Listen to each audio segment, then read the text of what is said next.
Connor in Long Island, New York. What's up, Connor? You're on the Rich Eisen Show.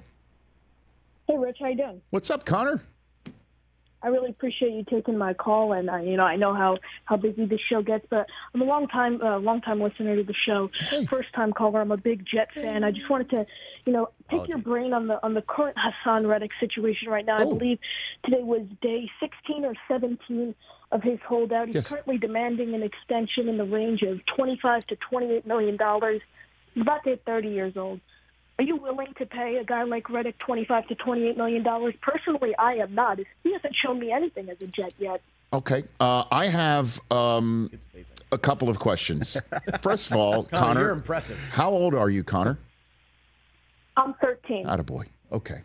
So I don't know what the Jets' cap situation is, but so if the Jets have the space in the cap to pay him, I say do it. Aaron Rodgers not getting any younger, Connor. You know what I mean? Like this is the Jets. They've made this bed, sir, way back when you were 11, and they decided to go and get Aaron Rodgers. Now's the time. And the only issue is, as you pointed out, he hasn't done anything as a Jet. And there probably are some Jets who have been there a while that are waiting their turn to get paid. And if he gets paid before them, that might create some sort of an issue. But, they're pretty darn fearsome without him. And I would definitely think that the Jets will go ahead and hold off and basically say, we're happy to have you. We need you. We'd like you. And this is what you'll be paid. And if he doesn't want to get paid, then he'll sit at home and watch it happen and watch his bank account go down. You know what I'm saying, Connor? I think the Jets are probably going to take that approach, but they have to, in their heart of hearts, think we are way better with Hassan Reddick. Week 1, we've got to get Brock Purdy on his behind, and great way to do it is with Hassan Reddick as opposed to without him. And Aaron Rodgers not getting any younger, and the window is now. So we got to get him in. That makes sense? Absolutely, and I completely agree there. I mean, the guy's very talented. He's surpassed double-digit sacks the past 4 seasons. He finished 2022 ranked 4th in Defensive Player of the Year voting, but I really appreciate you taking my call. Well, I'm not done with you yet, Connor. I'm not done with you. Why are you a Jet fan, Connor? Bingo. Why am I a Jet fan? That's a very good question. So I was actually born into the fan base. My dad's a big Jet fan, but I actually had a chance to get out of the organization. The 2019 game when Henry Ruggs had that, Greg Williams calls an all-out blitz. Yep. Jets hadn't won a game. Yep. Henry Ruggs takes it to the house. Yep. My dad goes, Connor, this is going to be a long ride if you want to be a Jet fan. You have a choice. You could either stick with the Jets or choose another team. I go, all right, Dad, I'll sleep on it.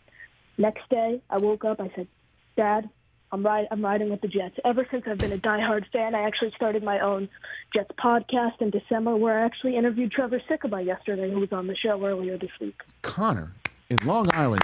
You know what? Connor, congratulations. What a sleep. By the way, the most consequential sleep of your 13-year-old life.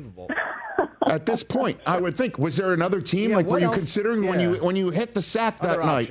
What were you thinking? I honestly, I was just thinking about it, but I was like, hey, I mean, they've been this bad for so long. Rich, it's crazy to think about it. I haven't seen a playoff game in my life. I haven't seen a Jets playoff game in my entire lifetime. I'm 55 and I feel the same way.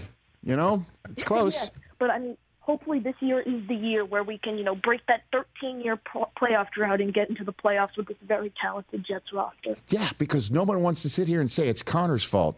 You know what I mean? You can't have it. Word, Connor. Connor in Long Island. Connor, you got to call back. Don't lose the number, okay? I definitely will. Let's keep talking. We keep talking. You sound like me when I was bar mitzvah age in Staten Island. No, Long Island. That's Connor in Long Island. What a great call that was. If only there were podcasts in the early 90s. His dad gave him an out. His dad said, son. That's good parenting. Son, we're giving you an out. It's good parenting. I wish he had taken that out. And he said, Dad, let me sleep on it. And he slept. So who was good in 2019 that he could have just jumped on? Everyone else? Yeah, he could have went anywhere else. That was the game where they had to keep losing to get Trevor Lawrence. Don't you remember? Yeah. That was the game where it's just like they got the memo. Let's keep going. No, Greg Williams has got to go sack Derek Carr with every single Jet that's ever played defense from Joe Klecko to whoever else was on the team. Did you get that memo? No, Connor did not get the memo. Wasn't that it? Wasn't that the game? I don't know if I'm conflating. Well, 2019. No, the Jets actually blew it in Los Angeles. Yeah, they beat the Rams. Frank Gore. Remember Frank Gore scored? Yeah. I'm conflating all the stupid losses. I think that touchdown got Frank Gore in the Hall of Fame, I think. This guy.